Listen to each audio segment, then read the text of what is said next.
우리를 변화시키는 말이라는 제목으로 은혜를 나누겠습니다. 한번 따라 말씀해 주세요. 우리를 변화시키는 말. 말은 우리의 사상과 감정을 표현하는 소리입니다.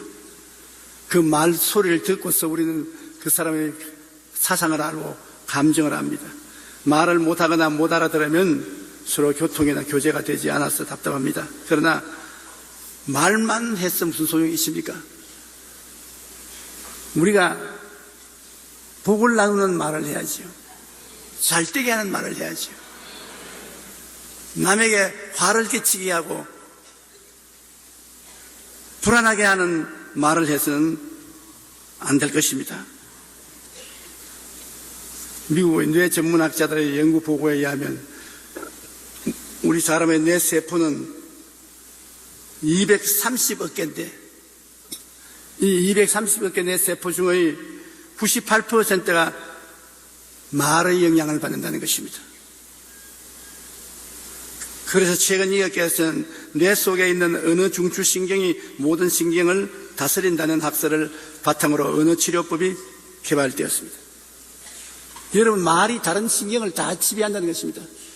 우리 여러 가지 신경이 많지 않습니까? 보는 것, 듣는 것, 느끼는 것, 기쁜 것, 슬픈 것, 그런 모든 신경이, 언어 중추신경이 말에 따라서 변화된다는 것입니다. 성경은 언제부터 말하고 있지 않습니까? 지킬 만한 것보다 내 마음을 지켜라. 생명이 그는 이에서 난다는데 마음을 지키는 것도 말로서 지키는 것이고, 죽고 사는 권세가 혀에 있으니 혀를 사용하기 전에 앉아는 그 열매를 먹으리라고 했고, 무엇이 땅에서 매면 하늘에서 매일 것이요 땅에서 풀면 하늘에서도 풀린다고 말했어요. 성경은 오래전부터 이미 언어 중추신경이 우리의 삶 속에 절대적인 리더십을 가지고 있다는 것을 말하고 있었는데, 오늘날에 와서 이제 뇌세포 전문학자들이 뇌 속에 있는 언어 중추신경이 모든 신경계를 다스린다는 것입니다. 그러므로 무슨 말을 자꾸 하고 돌아다니느냐, 그 말대로 되는 것입니다. 난 못났다고 자꾸 돌아다니면 온몸이 전체가 다 못나자, 못났다, 중추신경이 못났다고 말하니까 못나야. 잘났다 그러면 우리 잘나던 형태를 취하자. 어느 중추신경이 잘났다 그런다. 힘이 없다면 몇 빠지, 힘이 있다면 힘 있는 반응을 하는 것입니다. 어느 치료법이란 환자에게 병이 나았다는 긍정적인 말을 하면 환자가 이 말을 듣고 그의 신체가 말의 방향대로 움직인다는 것입니다. 불치의 병이 들어 죽어가는 사람 보고 너는 병이 나았다고 입으로 자꾸 시인하라. 그러면 그대로 된다. 성경에는 옛날부터 말하고 있지 않습니까? 마음의 밑에 의에 이르고 입으로 시인하면 구원에 이른다고. 실제로 미국 위스콘신 주의 한 병원에서는 치료가 불가능한 암 환자에게 하루에 3번 난 깨끗하게 치료되었다, 난 다 나았다고 말하는 언어 치료법을 권했습니다. 그런데 그 환자는 놀랍게도 3주가 지난 후에 실제로 완치되어서 병원에서 퇴원했습니다. 그만큼 힘이 있어요. 입술의 고백이 그만한 힘이 있는 것입니다. 이와 반대의 이해도 있습니다. 한 연구소의 조사 결과에 의하면 자살한 청소년의 80에서 90%는 부모로부터 너 같은 놈은 필요 없어, 나가 죽어, 그 말 결과로 자살했답니다. 우리 어릴 때도 우리 친구 집에 가면 친구 어머니가 그런 말 하는 걸 내가 좀 들었습니다. 이 범부로 갈 놈아, 이 죽을 놈아, 나가서 자빠져. 그러는데 자살은 안 해도 지금 벌써 다 이 세상을 떠났어요. 부모님의 그런 저주를 받고 살아남을 택이 없습니다. 말은 우리의 생각과 마음을 표현하는 소리이기도 하지만 말에 의해 우리의 생각과 마음은 움직이기도 하는 것입니다. 그러면 우리는 말을 잘 해야 합니다. 서로를 격려하며 용기를 주어 상대방이 잘되게 하는 말을 해야 되는 것입니다. 감사는 우리를 잘되게 하는 것입니다. 우리가 평소에 많이 사용하는 단어인 감사, 이 감사는 우리를 잘되게 하는 것입니다. 무엇보다도 하나님께 먼저 감사를 드려야 되는 것입니다. 자연 만물을 주신 하나님을 생각할 때 감사하지 아니할 수 없습니다. 사도행전 17장 24절로 25절에 우주와 그 가운데 있는 만물을 지으신 하나님께서는 천지의 주제시니 이는 만민에게 생명과 호흡과 만물을 친히 주시는 이심이니라. 하늘과 땅과 그 가운데 있는 모든 것을 우리에게 주신 우리 하나님께 감사하지 아니할 수가 없습니다. 자연 만물을 주신 하나님께 감사하고 또 신령한 세계를 주신 하나님께 감사해야 되는 것입니다. 우리는 예수 믿고 영적인 세계를 얻었으니 감사하지 않습니까? 에베소 1장 3절에 찬송하리로다 하나님 곧 우리 주 예수 그리스도의 아버지께서 그리스도 안에서 하늘에 속한 모든 신령한 복을 우리에게 주시되, 우리에게 신령한 복을 주셔서 육체가 죽어도 속사람은 영원히 사는 길을 열어주셨습니다. 감사는 하나님을 기쁘시게 하고 영화롭게 하며 축복을 가져오는 능력을 나타내시게 만드는 것입니다. 하나님이 자연적으로도 영적으로도 이렇게 우리에게 복을 주셨으니 우리가 당연한 반응으로 감사를 해야지요. 시편 50편 23절에 감사로 제사를 드리는 자가 나를 영화롭게 하나니 그 행위를 옳게 하는 자에게 내가 하나님의 구원을 보이리라. 하나님께 감사를 하는 것이 우리가 올바르게 사는 길이고 하나님이 구원을 베푸는 길이라는 것입니다. 세브란스 병원 암센터 소장이신 이희대 박사의 간증을 읽고 큰 감동을 받았습니다. 그분의 간증은 이렇게 시작됩니다. 2003년 1월 청천벽력과 같은 일이 나에게 벌어졌다. 그리고 곧바로 병마와의 긴 싸움이 시작되었다. 이희대 박사는 암세포 발견 후 5번의 수술을 했지만 암은 간과 골반으로 전이되어 4번의 방사선 치료와 3번의 항암 치료를 받았습니다. 그리고 지금까지 12번의 암 재발이 있어서 수술하며 사투를 벌려야 했습니다. 그는 왜 나에게 이런 일이 일어졌을까? 왜 꼭 내가 암이 걸려야 되냐? 내 손으로 암 치료를 받은 사람이 얼마나 많은데, 그러므로 아직까지도 내가 할 일이 많은데 내가 이렇게 죽을 수가 있느냐? 우리 한국의 최고의 암치료 전문 의사인데 그 의사 선생님이 암에 걸렸으니 기가 막힌 일이죠. 그러나 투병 과정에 교회를 나가게 되었고 은혜 받고 구원받은 후 이전에는 원망스러웠던 일들이 오히려 감사의 제목으로 바뀌었습니다. 마음이 그렇게 변화되었습니다. 이렇게 몇 년을 암과의 싸움으로 투병하면서 유방암 전문가였던 이분은 어느 날 암 환자들을 모아놓고 성경 공부를 시작했어요. 아주 잘 시작한 겁니다. 저는 암 토의만 했는데 이제는 성경 공부를 시작했어요. 그리고 하나님을 찬양하며 감사의 생활을 계속했더니 기적이 일어났습니다. 최근에 CT 촬영을 한 결과 그의 몸속에 남아있던 암세포가 더 이상 보이지 않았으며 감격과 기쁨의 눈물을 흘렸다는 것입니다.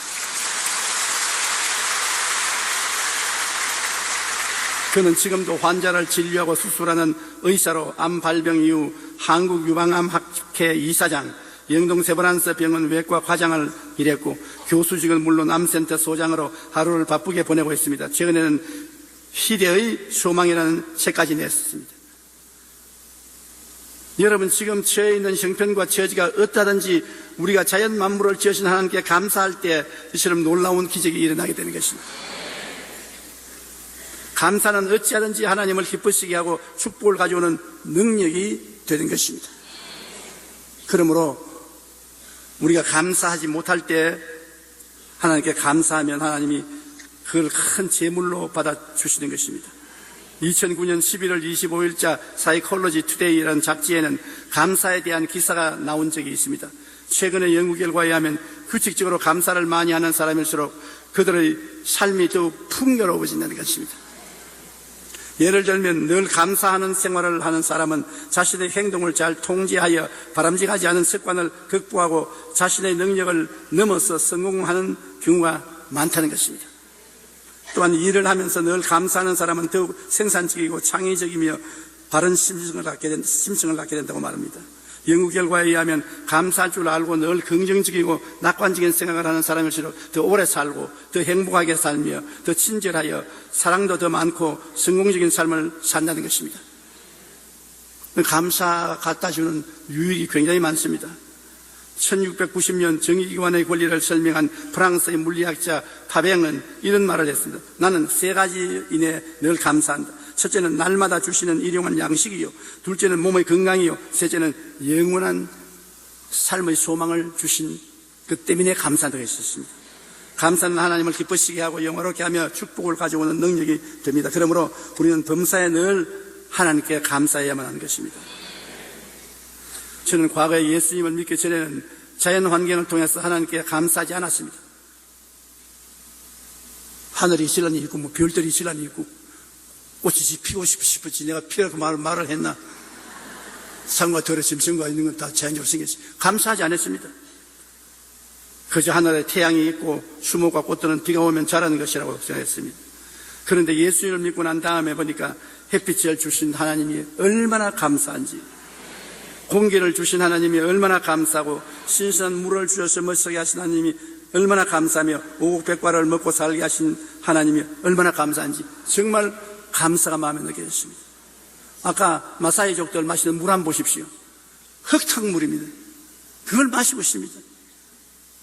우리는 맑은 수돗물을 마시고 있잖아요. 그것만 해도 얼마나 감사해요. 그래서 저는 매일 기도할 때 아버지 하나님 오늘 또 입고 편히 쉬게 만들어주셔서 감사합니다. 우리 일상생활의 모든 일이 하나님이 주신 은총에 너무 감사합니다.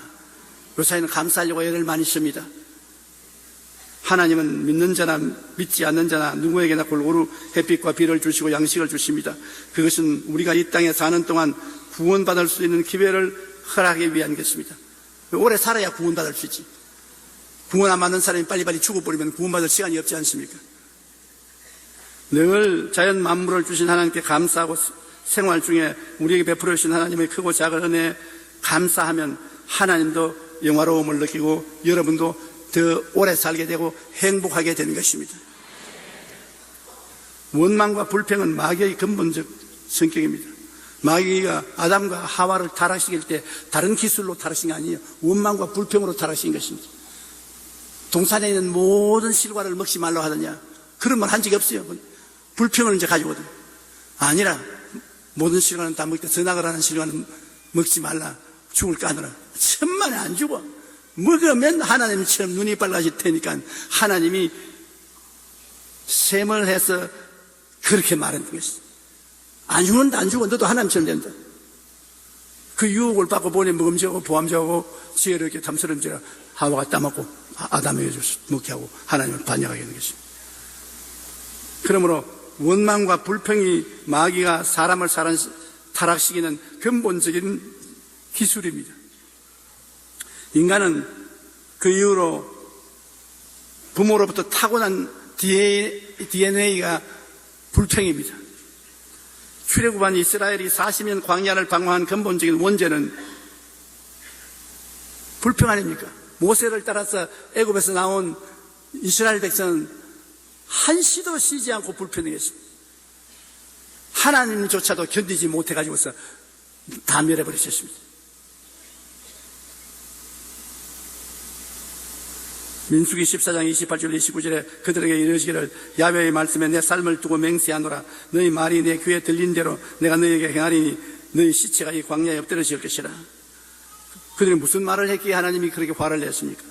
민수기 14장 2절에 이스라엘 자손이 다 모여 모세와 아론을 원망하며 온 회중이 그들에게 이르되 우리가 애굽 땅에서 죽었거나 이 광야에서 죽었으면 좋았을 것을. 헝가리의 부다페스트에 한 남자가 있는데 굉장히 불평을 많이 했습니다. 이 사람은 유대인인데 9 식구를 데리고 조그만 방 한 방에 사니까 사는 게 괴롭다 말입니다. 그러니까 랍비에게 와가지고서 불평을 많이 말합니다. 하나님이 큰 집을 안 주려고 하면 식구라도 적게 주셔야지. 자녀를 많이 주셔가지고서 내하고 내 아내하고 자식들하고 수를 해야 하느니 9이가 조그만데 사는 게 말이 아니다. 랍비가 그 문제를 해결해 줘야지. 오늘 집에 돌아가다가 염소 새끼를 하나 끌고 와서 같이 살아라. 9이나 있는데 염소까지 끌고 오라고요. 시킨 대로 하라니까. 염소를 끌고 집에 들어가서 염소를 데리고 같이 한 주일을 살고 내게 오너라. 한 주일 만에 왔는데 막 얼굴에 사람 잡아먹을 형상입니다. 찌푸리고, 그렇지 않대 9사람이 사는데 왜 염소가 와서 똥오줌을 싸니, 우리 사는 게 아니라 생지옥입니다. 왜 염소를 갖다 넣으라고 합니까? 그러니까 라비가 웃으면서 오늘은 가서 염소를 제껴놓아라. 무리로 쫓아버리고 너희들 식구만 살아라. 그리고 다음 주에 오너라. 다음 주에 오는데 얼굴이 환해서 꽃같이 핀 얼굴로 왔거든. 어디 그렇게 얼굴이 환하냐?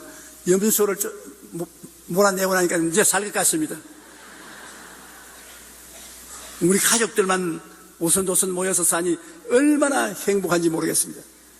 그래서 라비가 하는 말이, 봐라, 행복이 있는데도 불구하고 행복한 줄 모르고 불평하면 있는 행복도 뺏긴다. 네가 하나님이 주신 행복을 감사하게 생각하면 그 행복이 너에게 넘치게 오게 된다. 그렇게 말했는 것입니다. 원망과 불평은 아담과 하와의 범죄 이후 인간의 유전자에 뿌리 박힌 마귀가 준 죄의 본성입니다. 그러므로 우리는 원망과 불평 대신 현재에 있는 것에 늘 감사해야 되는 것입니다. 그리고 하나님께 감사할 뿐 아니라 이웃에 감사를 해야 됩니다. 이웃을 기쁘고 만족하게 합니다. 이웃에 우리가 도움을 받았으면 감사하면 이웃이 여러분을 도와준 보람을 느끼고 참 만족하게 됩니다. 그리고 더 장차 잘해주고 착한 이웃이 되는 것입니다.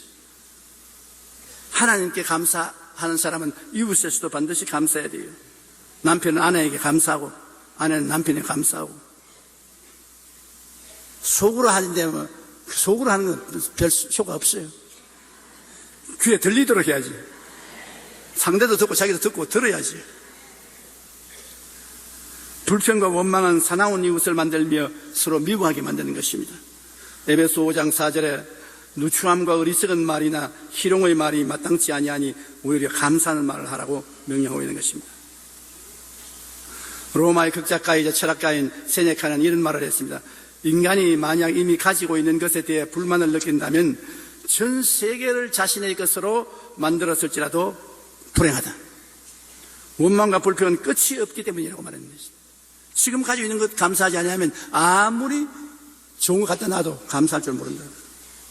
스위스의 철학자 칼 힐티는 행복론이라는 자신의 책에서 행복의 첫째 조건으로 감사를 꽂았습니다. 그는 감사하라 그러면 젊어진다. 감사하라 그러면 발전이 있다. 감사하라 그러면 기쁨이 있다. 늘 감사할 것을 강조했습니다. 원망과 불평은 마귀의 근본 성격으로 출애굽한 이스라엘 백성이 광야에서 40년 방황을 하다가 하나님의 은혜를 다 잃어버리고 심판을 받아 죽었습니다.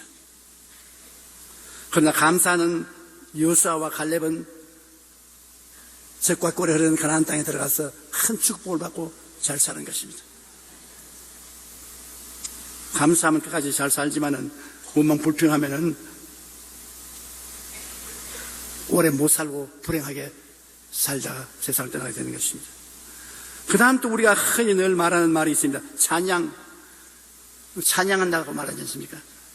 찬양은 우리를 잘되게 만드는 것입니다. 찬양이라는 것은 높이는 것을 말합니다. 감사는 고맙다고 인사하는 것이지만 찬양은 높이는 것을 말하는 것입니다. 아버지를 찬양하면 아버지 참 훌륭하다. 아버지 참 존경스럽다.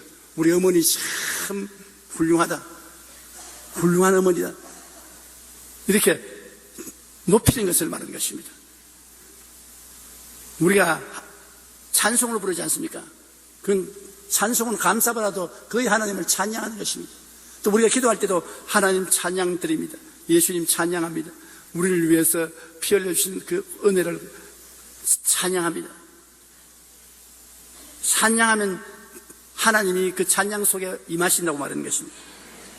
하나님이 거하시게 하는 처소가 되는 것이니 시편 22편 3절에 이스라엘의 찬송 중에 계시는 주여 주는 거룩하시니이다. 찬송 중에 거하시는 것입니다. 하나님께서 우리를 도와주시고 높여주십니다. 우리가 찬양을 하면은 하나님 와서 우리를 도와주시고 찬양하는 우리를 높여주시는 것입니다. 시편 68편 35절에 이스라엘의 하나님은 그의 백성에게 힘과 능력을 주시나니 하나님을 찬송할지어다. 하나님 찬송하면 힘과 능력을 주셔요. 여호사밧 왕은 모압과 암몬이 공격에 왔을 때 하나님 온 백성과 금식하고 찬양함으로 하나님이 도와주셔서 적군을 다 물리쳤습니다. 깡그리 적군들이 다 멸망을 받았습니다. 바울은 빌립보에서 점치는 귀신 들린 자의 귀신을 쫓아낸 것 때문에 신라와 함께 감옥에 투옥됐을 때 하나님께 기도하고 찬송하자 지진이 나서 옥토가 움직이고 차고가 풀리고 감옥 문이 열려버리고 마는 것입니다. 찬양은 그 가운데 하나님이 임재하시고 하나님이 우리를 해방시켜 주시고 높여주시는 것입니다. 그러므로 찬양은 참으로 좋은 것입니다. 노벨 수상 작가인 펄벅의 어린 시절 이야기입니다. 그들이 중국에 선교사로 가 있으니까 중국 사람들이 서양 사람이라고 해서 굉장히 경운했습니다. 그런데 그들이 가 있던 동리에 가뭄이 들었어요. 오랫동안 비가 안 오니까 양놈이 들어왔기 때문에 우리 신이 화가 나서 비를 안 주니까 저녁에 양놈을 죽여버리자. 아버지가 선교하러 떠나서 엄마하고 펄벅 여사 어릴 때하고 둘이가 있었는데 그 이야기를 하는 것을 엄마가 들었습니다. 그래 엄마가 집에 돌아와서 딸하고 같이 기도를 했습니다. 하나님, 이 동네에 있는 중국 사람들이 오늘 밤에 우리 집에 와서 우리를 다 모녀를 죽이겠다 합니다. 하나님 어떻게 할까요? 그 어머니가 자기 어머니가 참 기도를 하더니만 하나님이 말씀하기 시작합니다. 과자를 만들기 시작했어요. 밀가루를 가지고 과자를 적게 만든 게 아니라 아주 많이 만들어 동네 사람이 먹을 만치 만든단 말입니다. 엄마 왜 과자를 만들어? 가만히 있어. 너는 가만히 있어. 그래서 저녁에 중국 사람이 한두 사람 웅숭웅숭하다니만 마당에 가득 모였어. 말 한마디만 생기면 달라들어서 다 때려 부수고 살림 다 빼앗아갈 작전인데 그 어머니가 과자를 담고 나가가지고서 각 사람에게 과자를 나눠줘. 그게 나눠주는 과자 안 받아 먹을 수 없잖아요. 웃으면서 과자를 나눠주고 난 다음에 그 다음에는 마루에 와서 오르강에 앉아서 중국어로 찬송하러 불렀습니다. 중국어로 막 하나님께 찬송을 부르니까 과자를 먹고 한참 앉았더니만 다 일어나서 가버리고 말았어요. 하나님께서 찬송 중에 임하여 역사하니까 한 사람도 펄벅 여사와 그 식구들을 못 죽였어요. 그들은 다 그냥 떠나가고 말았어요. 그 다음 그 이후로 다시는 그들 죽이러 온 사람이 없었다고 말했었어요. 그러므로 찬양이라는 것이 우리 삶 속에 굉장한 영향력이 있다는 것을 알 수 있는 것입니다. 하나님을 영광스럽고 빛나게 하는 것입니다. 우리가 찬양을 하면은 하나님을 영광스럽게 합니다. 히브리서 13장 15절에 그러므로 우리는 예수로 말미암아 항상 찬송의 제사를 하나님께 드리자. 이는 그 이름을 증언하는 입술의 열매니라. 항상 예수로 말미암아 하나님께 찬양을 드리자. 하나님을 욕하고 비난하면 그 욕과 비난이 부모랭으로 자기에게 돌아옵니다. 내가 너희에게 이르노니 사람이 무슨 무익한 말을 하든지 심판날에 이에 대하여 신문을 받으리니 내 말로 의롭다함을 받고 내 말로 정지함을 받으리라고 예수님께서 말씀하셨습니다. 우리가 하나님은 찬양한다 하지만 인간은 찬양한다는 말 안 합니다. 인간은 칭찬한다, 칭송한다고 말합니다. 우리가 하나님 찬양할 뿐 아니라 우리 같이 사는 이웃과 인간들도 끊임없이 칭송해야 되는 것입니다. 칭찬해야 되는 것입니다. 칭찬을 아끼면 안 되는 것입니다.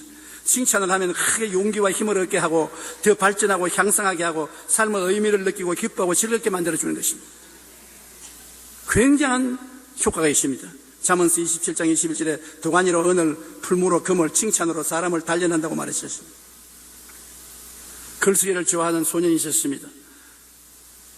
그가 열심히 글을 썼으나 사람들이 읽어보고 별로 신통치 않게 느꼈습니다.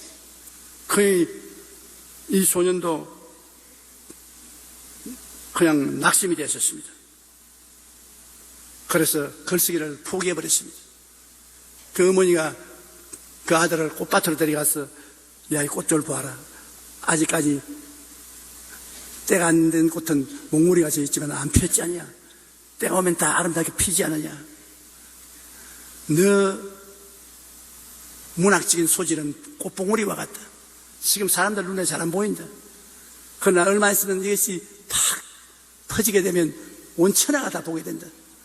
근데 나는 너희 어머니니까 내가 너를 잘 알 수 있다. 그러므로 낙심하지 마라. 이 엄마의 말에 막 굉장한 용기와 힘을 얻었습니다. 엄마가 이렇게 나를 알아주고 신용을 하고 있으니 내가 용기를 내야 되겠다. 그래서 위대한 아동문학가가 된 한스 크리스천 안데르센이 바로 그분인 것입니다. 내가 어릴 때도 안데르센 동화를 읽었으니까 얼마나 오래된 책입니까? 그 어머니의 격려 때문에 그렇게 할 수 있습니다. 어머니가 격려 안 했으면 낙심하고 말았을 것입니다. 우리가 하나님은 찬양하지만은 인간을 높이는 것은 찬양이 아니고 칭찬하는 것입니다. 우리의 칭찬 한마디는 상대방에게 큰 용기와 힘을 주고 그 안에 잠재된 놀라운 능력을 발휘할 수 있도록 만들어주는 것입니다. 그러므로 칭찬을 아끼지 마십시오. 가까운 사람이 칭찬한다고 효과가 없는 것 아닙니다. 칭찬은 10가지 능력에 대하여 어와나 클럽에서 뉴스레터에 실었던 글입니다. 첫째 칭찬은 키 크는 약이다. 행복을 10배로 키워준다. 둘째 칭찬은 만병통치약이다. 칭찬으로 안 나는 것이 없다. 셋째 칭찬은 영혼이다. 보이지 않고 큰 영향력을 미친다. 넷째 칭찬은 메아리다. 간 것이 되돌아온다. 다섯째 칭찬은 꽃을 피우는 마술사다. 굳어있는 얼굴에 웃음꽃을 피우게 한다. 칭찬은 샘물이다. 기쁨의 갈증을 깨끗이 씻어준다. 일곱째 칭찬은 별책 부록이다. 돈 안 들고 기쁨을 전해준다. 여덟 번째 칭찬은 씨앗이다. 무한한 가능성을 가지고 있다. 아홉 번째 칭찬은 비타민이다. 몸과 마음이 상큼해진다. 열째 칭찬은 위대한 대통령이다. 역사를 새로 쓰게 만든다. 오늘 만나는 사람에게 칭찬 한마디를 해보세요. 칭찬은 용기와 힘을 얻게 하여 더 발전하고 향상하게 할 뿐 아니라 삶의 의미를 느끼고 기쁘고 즐겁게 만들어주는 것입니다. 고래도 칭찬하면 춤춘다고. 그건 다른 데서 배운 게 아니라 텔레비에서 그렇게 말을 합니다. 고래도 칭찬하면 춤춘다. 그러니 사람이 칭찬을 받을 때 얼마나 용기를 얻겠습니까? 인간을 꾸짖고 비난하면 낙심하고 좌절합니다. 심히 꾸짖고 비난하면 낙심하는 사람 없습니다. 골로새 3장 21절에 아비들아 너희 자녀를 노엽게 하지 말지니 낙심할 겁니다. 그리고 꾸짖고 비난하면 대적하게 만드는 것입니다. 잠언 18장 21절에 죽고 사는 것이 혀의 힘에 달렸나니 혀를 쓰기 좋아하는 자는 혀의 열매를 먹으리라고 말했습니다. 지난 5월 11일에 한 인터넷 신문에서 초중고등학생과 학부모 860명을 대상으로 가장 기억에 남는 선생에 대한 설문조사를 했는데 조사 결과 학생 40%와 학부모 69%가 가장 기억에 남는 선생은 칭찬을 많이 해준 선생님이라고 했습니다. 학교를 졸업하고 오랜 세월이 지나서도 칭찬해준 선생님은 기억에 남아있다는 것입니다. 그 이후에 선생님은 별로 마음에 남아있지 않습니다. 부모가 자녀에게 무슨 말을 하는가 여러분 굉장히 조심해야 되는 것입니다.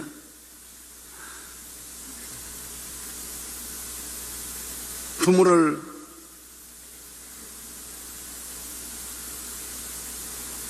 건국대학교 정신과 하지연 교수는 비판이나 위협은 사람을 긴장하게 하고 피로를 불러온다고 말하셨습니다. 심리학자인 제스 레이어는 칭찬은 인간의 정신에 비치는 따뜻한 햇빛과 같아서 우리는 칭찬 없이는 자랄 수도 없고 꽃 피울 수도 없다고 말하는 것입니다. 그런데 자녀에게 부모님이 야, 너 못난 놈아, 너 같은 놈은 내 자식 된 것을 부끄럽게 생깁니다. 이런 말은 정말 조심해야 된다는 것입니다. 미국의 뉴욕타임스지에서는 자녀를 둔 어머니들이 조심해야 할 5가지 말을 발표했습니다. 첫째, 내가 왜 너를 낳았는지 모르겠다. 아유, 너 같은 놈을 내가 왜 낳았는지 모르겠다. 둘째, 너는 왜 다른 애들처럼 못하니? 다른 애들은 다 하는데 왜 너는 못하니? 셋째, 내가 도대체 몇 살이냐? 넷째, 이 바보야. 다섯째, 시끄러워. 엄마를 괴롭히지 말라. 이런 말은 자녀에게 삶의 의미를 빼앗고 상처를 주며 부모에게 반감을 갖게 하는 것입니다. 더욱이 자녀는 이런 말들로 인해 비관적인 생각을 하고 자신감을 잃게 되어 불행한 인생을 살다가 세상을 마치게 됩니다.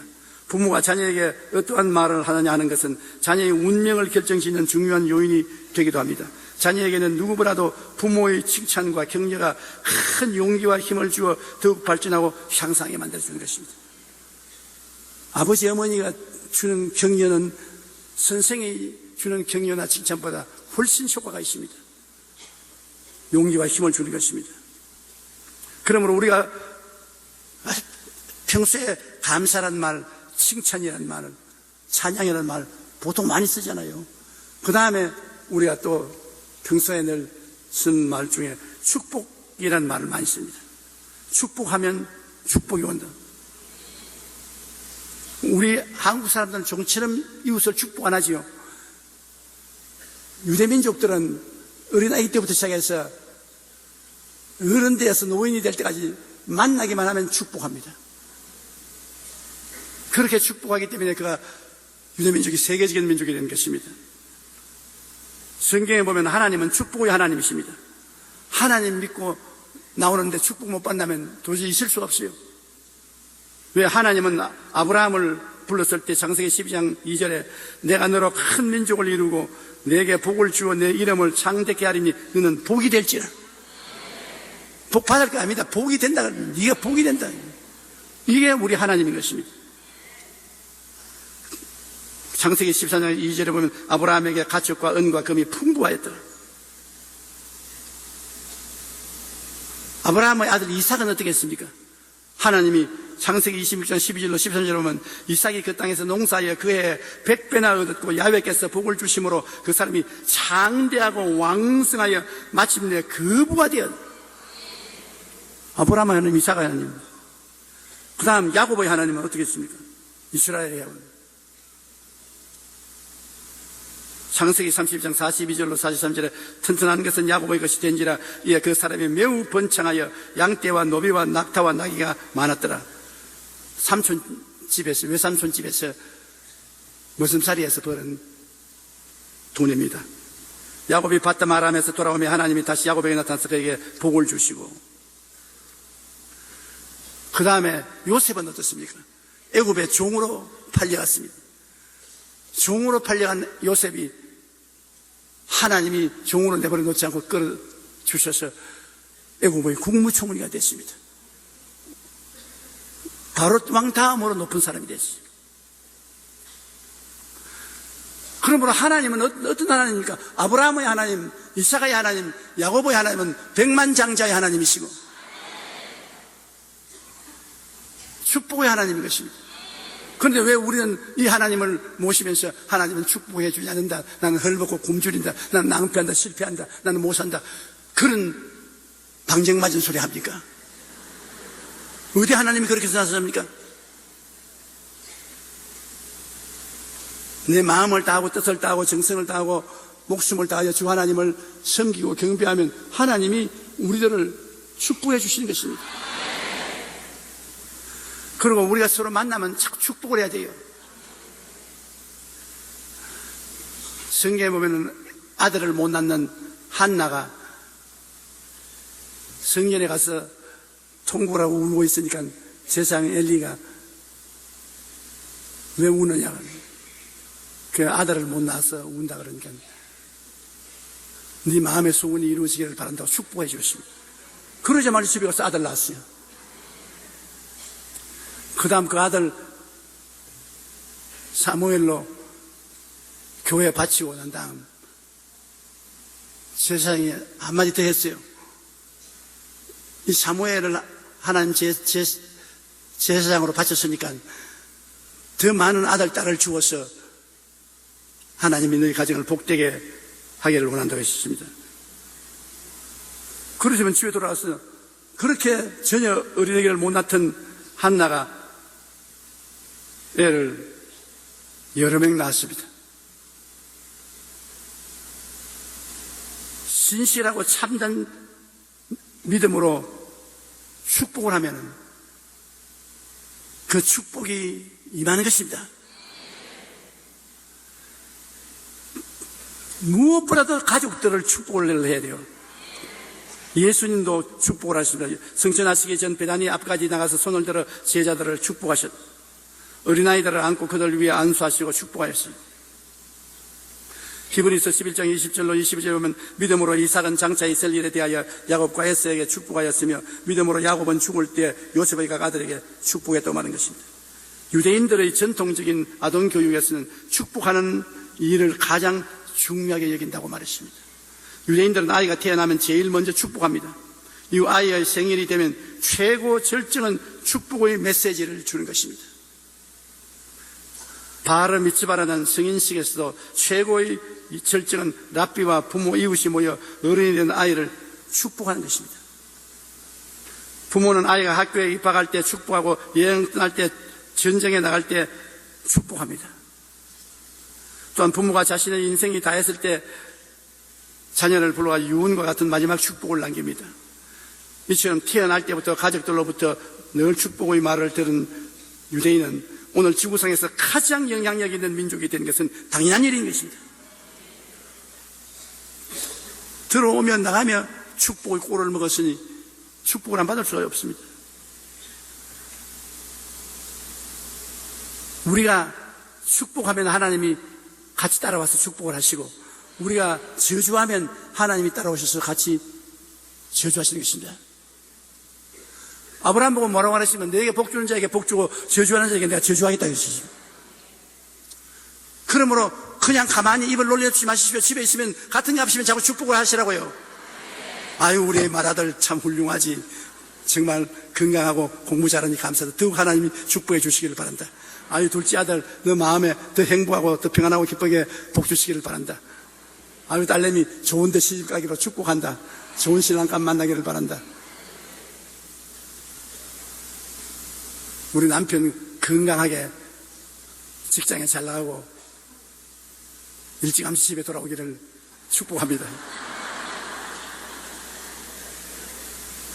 그럼 남편은 아내를 축복해야지. 우리 아내 언제나 착하고 매력 있고 온순한 분인데 하나님 복을 주셔서 더욱 훌륭한 분이 되게 해 주시옵소서. 자꾸 좋은 길로 복을 줘야지요. 비난하고 공격하고 흉을 보면 안 되는 것입니다.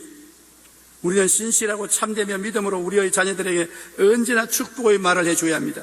그럴 때 우리 자녀들은 하나님의 축복 가운데 세상에서 머리가 되고 꼬리가 되지 않으며 나누어 주되 꾸지 않는 복된 삶을 살아갈 수 있게 되는 것입니다.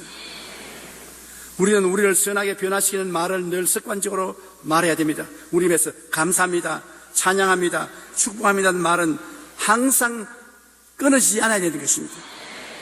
그러면 나와 하나님과 관계가 변화되고 나와 이웃과의 관계가 변화되고 나와 세상과의 관계가 변화되는 것입니다.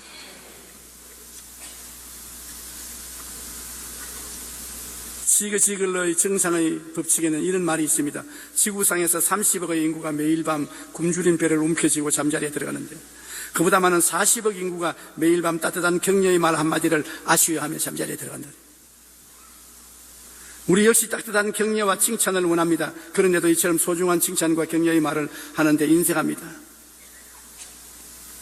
이탈리아의 사회학자이자 밀라노의 이울럼 대학교 총장을 역임한 프란체스코 알베로니는 최근 질서는 성공한 사람들의 말은 절반이 칭찬이라고 말하는 것입니다. 성공과 인정에는 칭찬이 깃들어 있다는 말을 했습니다. 성공한 사람의 생활의 절반은 남을 칭찬한대요. 그러면 남을 흉을 자고 보는 사람은 자기가 실패하기 때문에 그런 것입니다. 남을 칭찬한 사람은 자기가 성공 속에 있기 때문에 그런 것입니다. 알베로니는 성공이란 사람으로부터 공개적인 인정을 받는 것이라고 정의하며 인정이란 사람이 한 일을 기획하고 그것을 명확한 언어로 표현해 주거나 관심을 보이며 인사를 하는 등 행위와 언어를 포함하는 것입니다. 우리 모두는 타인으로부터 인정받고 칭찬받기를 원합니다. 그렇지요. 타인이 칭찬해 주는 거 좋아하지 흉보는 거 좋아할 사람 누가 있습니까? 그러므로 저는 허리가 자꾸 구부러지니까 타인에게 칭찬받기 위해서 사람이 있으면 허리를 쭉 편다고요. 상당히 힘들어요, 쭉 펴는 게. 사람이 없으면 쭉 늘어져도. 사람들한테 비평받는다는 것이 굉장히 중요한 것입니다. 여러분, 될 수만 있으면 마음을 활짝 열어놓고 남편이나 아내나 자녀들이나 잘하는 거 잘한다 그러십시오. 덮어버리지 말고 잘하는 거 들추어내가지고 잘한다고 칭찬하십시오. 그리고 못하는 것은 덮어버리십시오. 못하는 것은 용서해 주는 것이 좋습니다. 그래서 자꾸 서로 칭찬하고 격려하며 앞에서 끌어주고 뒤에서 밀면서 살아나가면 인생은 참 즐겁게 살아갈 수가 있는 것입니다. 우리는 늘 우리를 선하게 변화시키는 말을 하기 위해 노력해야 합니다. 감사와 찬양과 축복의 말을 넘치게 할 때 우리 자신뿐 아니라 이웃이 모두 변화되어 이 세상은 더욱 행복과 기쁨이 넘치게 되는 것입니다. 우리가 대학을 안 나와도